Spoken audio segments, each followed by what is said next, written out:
Sobat Millennial and Gen Z dan Gen Alpha, bertemu kembali di POV Times di mana kita akan membahas isu yang sedang ramai diperbincangkan bersama saya Gilang Pandutanaya dan pemimpin redaksi IDN Times Mbak Uni Lubi. Selamat siang Mbak Uni. Siang Gilang dan teman-teman semuanya yang memonitor POV Times kali ini.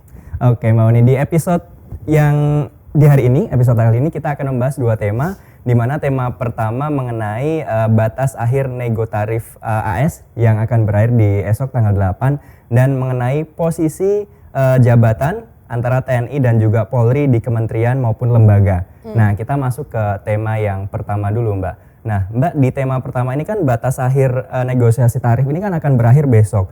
Seperti apa atau sejauh mana posisi Indonesia melihat ini Mbak? Jadi tanggal 8 atau tanggal 9 tergantung melihatnya di waktu Washington DC atau waktu Indonesia ya.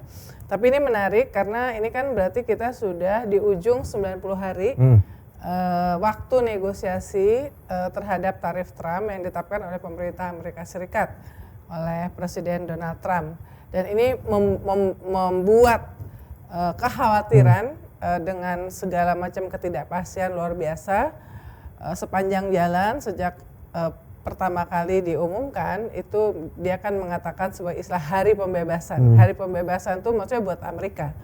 Karena yang paling concern yang dia sampaikan itu adalah soal defisit ya, defisit dengan Indonesia kita memang surplus, makanya dia pengen dia yang defisit jadi dia ingin supaya Indonesia lebih menambah impor supaya tidak defisit lagi dia. Jadi misalnya seperti itu. Dengan negara-negara lain juga seperti itu karena dia kan janji kampanyenya demikian. Nah kita melihat bahwa berbagai negara melakukan negosiasi ya, yang paling jelas yang terbuka misalnya dengan Vietnam, kemudian India yang mengatakan Jepang pada saat saya pergi bertemu dengan beberapa tokoh politik anggota parlemen di Jepang beberapa bulan yang lalu. Mereka mengatakan bahwa ini akan sangat sulit bahkan bagi Jepang untuk memenuhi kehendak dari Presiden Trump. Nah, tapi kita lihat nih, kita mendapatkan data apa sebetulnya yang dinegosiasikan ya. Proposal dari Indonesia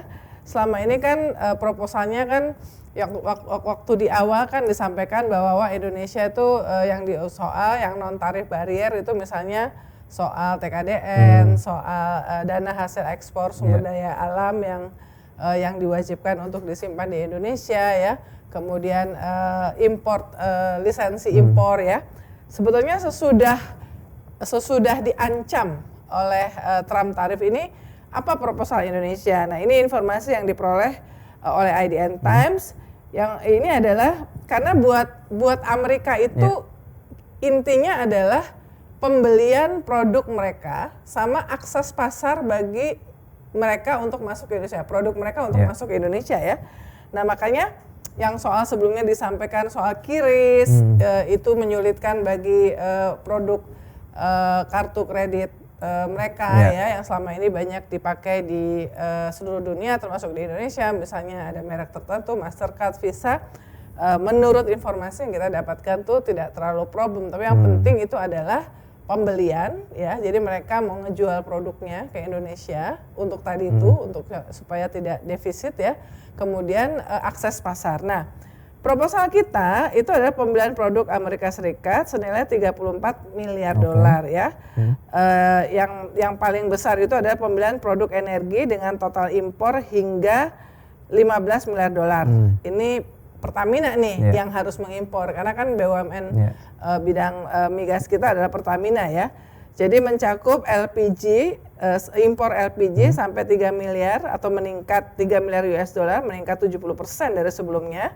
Minyak mentah akan kita impor dari Amerika senilai sampai 4,25 miliar dolar atau meningkat 38%.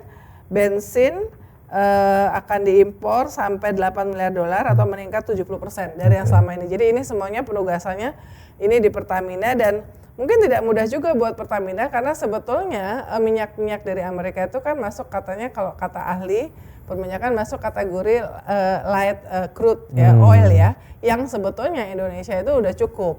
Kita selama ini yang masih memerlukan karena kita net importer masih mengimpor itu adalah heavy crude ya, yang selama ini banyak kita impor dari Timur Tengah, terus juga ada dari negara di Afrika meskipun lewat Singapura selama ini ya.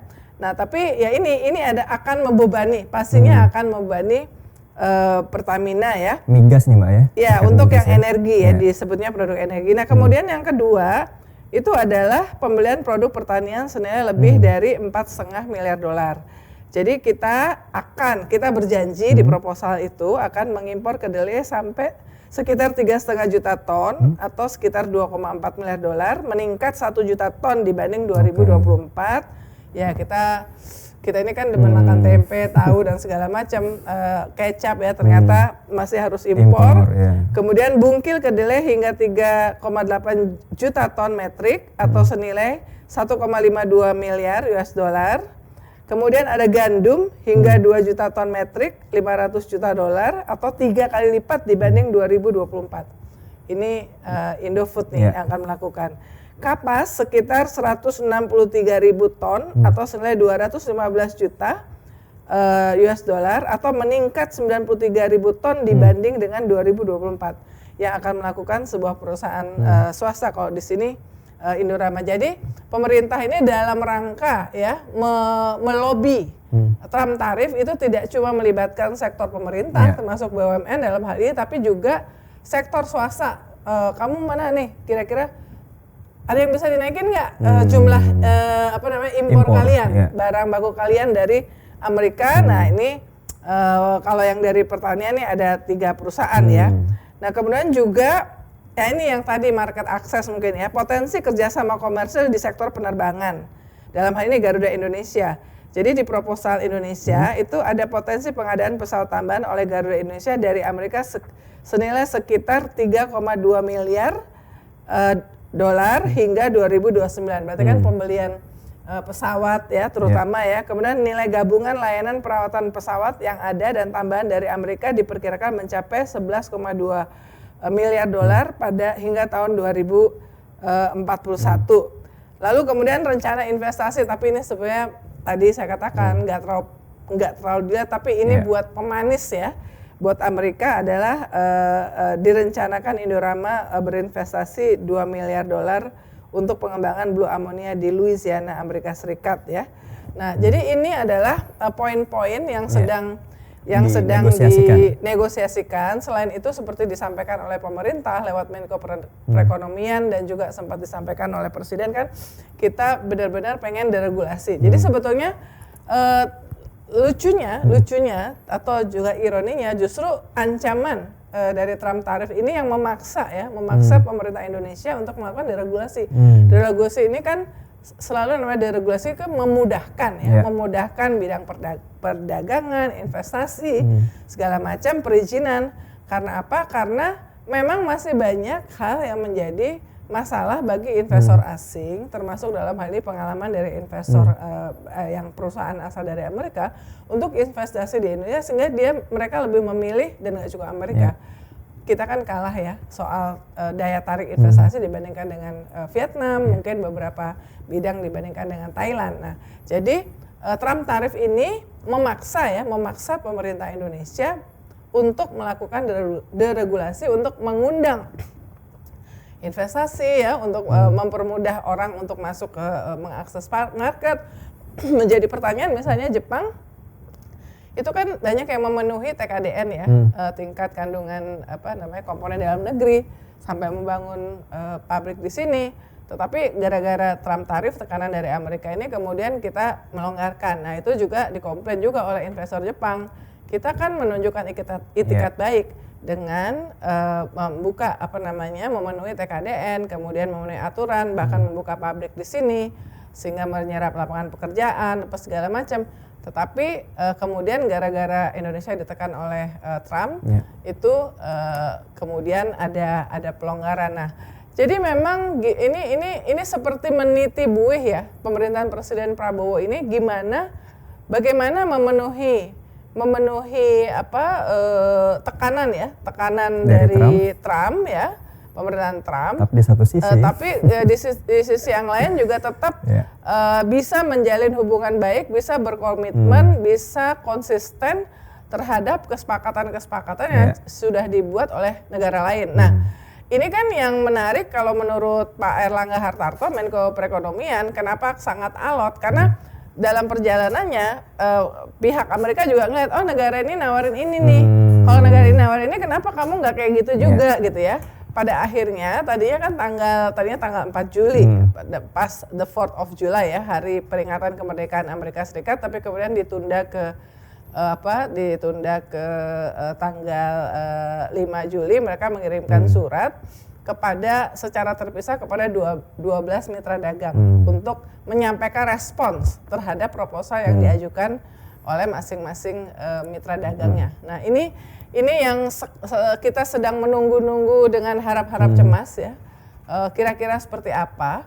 Dan ditambah lagi khawatir juga karena apa? Karena pada akhir pekan yang lalu Presiden Prabowo kan menghadiri BRICS Summit, BRICS Summit di Rio de Janeiro, Brazil.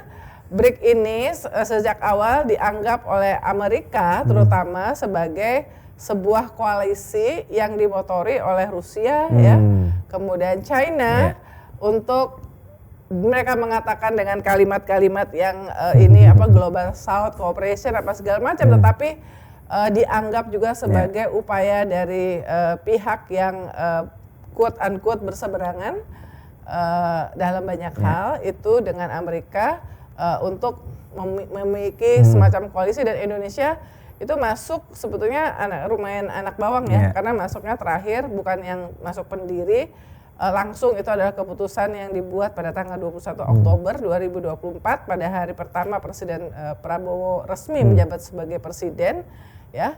Dan yang menarik lagi karena kemarin itu kalau kita lihat di foto kepala negara, Putin tidak datang karena ada ancaman, dia ikut secara virtual karena ada ancaman penangkapan kalau dia keluar dari Rusia oleh International Court. Kemudian Presiden Cina Xi Jinping mengutus PM Li Keng. Tetapi yang menarik itu kayak simbol juga tuh, dan itu bisa bikin marah Amerika ya, Trump ya, karena ada di situ perwakilan dari Iran ya, yang kita tahu bahwa sedang terjadi meskipun sempat terjadi 12 hari perang antara Israel dan Iran, di mana dalam hal ini Iran Amerika membantu Iran. Jadi lewat tweetnya yang sudah dimuat oleh berbagai media, Trump mengatakan negara manapun yang aligning ya, jadi menempatkan dirinya bersama-sama dengan kebijakan anti Amerika di BRICS ya, negara termasuk mungkin yang mungkin hati-hati kalau untuk yang hadir, akan dikenakan tambahan tarif 10% ya. Will be charged an additional 10% tarif. Jadi tidak akan ada pengecualian untuk kebijakan ini. Itu kata Trump. Nah, ini makin menambah panasnya situasi menjelang deadline dari negosiasi Trump tarif. Karena Indonesia hadir Mbak ya? Betul, jadi saya sih cek ya sama orang dekatnya Presiden Prabowo, katanya nggak terlalu khawatir ya kan. Mereka juga punya lobby-lobbynya sendiri. Menko Airlangga mengatakan kita juga bicara dengan Menteri Keuangan Scott Bessent dan USTR apa segala macam. Kita tentu akan melihat bagaimana hasilnya ya, tapi yang menariknya juga mungkin ini juga yang kemudian membuat misalnya posisi dubes Indonesia di Amerika yang sudah sempat kosong selama sekitar 2 tahunan harus segera diisi, sedemikian sehingga hari Sabtu Minggu kemarin Komisi 1 DPR melakukan fit and proper test. Saya rasa ini agak jarang-jarang ya, dengan 24 calon dubes baru, termasuk di dalamnya adalah calon dubes Amerika Pak Indroyono Susilo Sudarman. Orang juga bertanya, kok sebelumnya sempat disebutin berapa nama apa segala macam, tapi kok ujuk-ujuk orang juga nyari ini siapa nih, sampai Pak Indroyono kita juga menulis membagi-bagikan CV-nya ya. Sebetulnya Pak Indroyono pernah jadi menteri ya, Menteri Menko Kemaritiman di era pertama Pak Presiden Jokowi, tapi cuma sebentar ya. Mungkin karena itu mudah lupa ya, tetapi ayahnya itu pernah menjadi Pak Susilo Sudarman, pernah menjadi itu Pak Susilo itu tamatan Akmil ya, pernah menjadi duta besar Indonesia di Amerika Serikat, pernah menjabat Menko Polkam di era Presiden Soeharto, ya, juga menjabat Menteri Parpostel di era Soeharto. Tetapi ketika Pak Susilo Sudarman, ayahnya Pak Indroyono ini menjabat sebagai Menko Polkam, dia mendapatkan kenaikan pangkat kehormatan, jenderal kehormatan. Jadi Pak Prabowo kan bulan Februari, kalau saya nggak salah ya, bulan Februari tahun ini di raker dengan TNI Polri kan mendapatkan jenderal kehormatan. Nah, siapa yang pertama kali ya dalam sejarah Indonesia mendapatkan pangkat jenderal kehormatan adalah Pak Susilo Sudarman. Dia adalah ayahnya dari calon dubes kita untuk Amerika. Jadi ya menarik ya, karena dia akan menjadi ujung tombak diplomasi publik kita, diplomasi luar negeri kita di Amerika di era Trump yang tentu penuh dengan ketidakpastian. Mudah-mudahan karena pembawaannya memang rada kalem, minimal saya nggak kenal sih, dari luarnya kelihatan lebih kalem gitu kan, Jawani banget gitu ya. Mudah-mudahan ini cocok, dan usianya udah mirip-mirip sama Trump lah, usianya kan 70 tahun, jadi mudah-mudahan ini cocok untuk menjadi ujung tombak diplomasi kita di Amerika. Kita tunggu ya di tanggal 8 atau 9 besok nih terkait negosiasi tarif Trump. Mbak, tema yang kedua adalah mengenai posisi atau jabatan TNI dan Polri di kementerian maupun lembaga. Kemarin beberapa waktu lalu kita fokus bahwa jabatan TNI ini kalau ingin menjabat di kementerian atau lembaga harus mengundurkan diri. Namun faktanya kalau kita melihat di Polri ini ternyata masih banyak di mana jabatannya ini masih rangkap gitu Mbak, atau double. Nah, melihat ini seperti apa Mbak? Iya, ini kan sebenarnya diskusi ini, wacana ini dipicu oleh bahwa kemarin itu ada berita ya, ada informasi yang sudah kita beritakan juga, dan saya juga sempat berkomunikasi langsung dengan Kapuspen TNI, Majen TNI Christomey, soal penarikan Dirut Bulog ya, yang sebenarnya Dirut Bulog, lengkapnya namanya siapa ya, Pak Novi ya, mungkin bisa dicek ya. Tadinya kan dia itu kan hampir bersamaan tuh penugasannya, kira-kira 5 bulan dia bertugas di Bulog. Waktu itu kan katanya penugasannya gimana caranya supaya menjaga harga beras di 6.500. Nah, bersamaan dengan pada saat itu pembahasan RUU TNI yang di mata publik itu dianggap tuh kayak dikebut gitu ya. Nah, ternyata kemudian Pak Novi memilih mengajukan kepada Panglima TNI untuk lebih memilih untuk tetap melanjutkan karir di TNI. Kita berpikir bahwa kan bukannya waktu itu katanya mau dinaikkan bintang 3 dan kemudian pensiun gitu ya. Bukannya udah diproses ininya pensiunnya, ternyata saya cek langsung, kita beritakan dan saya cek langsung juga ke Pak Christomey bahwa sedang diproses tapi belum ada keputusan pensiun. Tetapi Pak Novi memilih untuk tidak pensiun, melanjutkan karir di TNI, dan karena itu Menteri BUMN melepaslah istilahnya ya. Ya, ini ada lucu-lucunya juga, tapi ginilah, katakanlah itu benar bahwa itu memang seperti itu, meskipun kita juga berpikir kenapa sih harus diangkat seseorang dari TNI dan ternyata hanya bertugas 5 bulan, emangnya nggak ada yang lain? Ya selalu seperti itu kan, emangnya nggak ada yang lain? Kenapa harus dari TNI? Emangnya nggak ada yang lain gitu ya? Toh ternyata cuma 5 bulan, tapi ya sudah lewat. Sekarang Pak Novi sudah memilih untuk kembali ya ke TNI. Nah, pada saat yang bersamaan, jadi soal apakah TNI kalau bertugas di luar, ya kalau di Undang-Undang TNI sekarang ada 14 posisi ya, di luar dari 14 posisi itu harus pensiun atau tidak, itu juga membuat kita berpikir tentang polisi ya.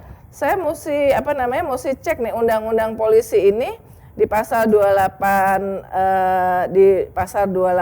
ayat Undang-Undang Nomor 2 2002 tentang Polri, pasal 28 ayat 3 ya. Di situ disebutkan anggota Kepolisian Negara Republik Indonesia dapat menduduki jabatan di luar kepolisian serta mengundurkan diri atau pensiun setelah mengundurkan diri. Jadi gini, anggota Kepolisian Negara Republik Indonesia dapat menduduki jabatan di luar kepolisian setelah mengundurkan diri atau pensiun dari dinas. Ya. Lalu kalau baca undang-undang kita juga mesti baca ininya, mesti baca penjelasannya ya. Penjelasannya itu disebutkan bahwa yang dimaksud dengan dalam tanda petik jabatan di luar kepolisian adalah jabatan yang tidak mempunyai sangkut paut dengan kepolisian atau tidak berdasarkan penugasan dari Kapolri. Jadi ini lumayan ambigu di penjelasan ya. Artinya apa? Kalau misalnya ada penugasan dari Kapolri, maksudnya bisa. Karena memang padahal sebetulnya kan logikanya baik itu di TNI maupun Polri, begitu kemudian ditugaskan di luar institusinya, pastilah kalau TNI ada surat penetapan dari Panglima TNI. Kalau Polri pasti ada surat dari Kapolri ya. Jadi kalau kita melihatnya ini adalah sesuatu hal yang sebetulnya sama ya, artinya harus pensiun ya, harus pensiun, maka sebetulnya ternyata kita memperoleh informasi bahwa ada lebih dari 400 pejabat polisi ya, mulai dari Kombes yang mendapatkan penugasan di luar Polri. Ya, di luar Polri kita menyebut misalnya komisaris di Main ID sekarang kan dijabat oleh Kabaharkam Pak Fadil Imran. Kemudian di Komdigi itu ada Dirjen Pak Alexander Sabar ya. Itu menjabat sebagai Dirjen Pengawasan Ruang Digital seperti itu ya, coba bisa dicari. Terus Pak Argo Yono yang pernah dekat sama jurnalis karena pernah menjabat sebagai Kepala Divisi Humas itu bertugas di Kementerian UMKM ya. Lalu yang terbaru yang pangkatnya lumayan tinggi itu Pak Iqbal ya. Pak Iqbal sebelumnya Kapolda di Riau. Itu sekarang mendapatkan penugasan di DPD Sekjen Dewan Perwakilan Daerah. Dan ada banyak lagi. Data kita menunjukkan lebih dari 400 ya berdasarkan surat penugasan yang dibuat oleh Kapolri ya kepada mereka-mereka ya, ada di Pupuk Kaltim, ada di Pupuk Kujang, Kereta Api Indonesia, kemudian ada di Bank Tanah, ATR BPN ya, Badan Gizi Nasional, di kementerian lembaga tadi banyak ya, Badan Pangan Nasional. Nah artinya apa? Pertanyaannya sama ketika kita menyoal undang-undang implementasi dari undang-undang TNI, bagaimana dengan implementasi dari undang-undang Polri yang notabene masih berlaku ya, meskipun sekarang sedang akan dibahas juga revisi dari undang-undang Polri. Apakah itu nanti akan juga memuat seperti yang di TNI, jadi malah dijelaskan boleh kalau posisi ini meniru ya, meniru yang TNI ya. Posisi ini di sini nggak apa-apa, nggak perlu pensiun, ya kan? Nah, apakah seperti itu dan hal-hal yang lainnya? Tapi intinya bahwa berarti pasal 28 kita mempertanyakan pasal 28 ayat 3 dari Undang-Undang Polri ya nomor 2 tahun 2002 itu apakah diterapkan atau sebenarnya tidak? Ya. Karena itu tadi, karena kita ngelihat beberapa contoh yang 4 tadi, karena itu nama-nama yang selama ini menonjol, dan 400-an yang selama ini yang tersebar di berbagai kementerian lembaga dan BUMN juga, itu dalam posisi yang belum pensiun gitu ya. Nah jadi ini yang kita soroti juga, karena selama ini sepertinya ini luput dari perhatian ya, tapi intinya kita ingin supaya ada konsistensi dalam penerapan undang-undang, lepas dari apakah undang-undang itu prosesnya memang tidak partisipatif ya, tidak melibatkan publik dengan secara lebih luas, kemudian prosesnya itu juga dipercepat ya, pelajaran untuk undang-undang berikutnya yang sedang dibahas termasuk undang-undang Polri. Nah ini yang menarik ya, yang ini muncul lagi ketika ada informasi bahwa Pak Novi lebih memilih untuk berkarir, meneruskan karir di TNI ya. Itu tadi Mbak Uni 2 tema yang kita bahas di episode kali ini ya. Sobat Milenial and Gen Z, kita bertemu di episode berikutnya. Mbak Uni terima kasih banyak. Sama-sama Gilang. Jangan lupa untuk subscribe, komen, dan like ya. Sampai bertemu di episode POV Time selanjutnya. Salam sehat selalu.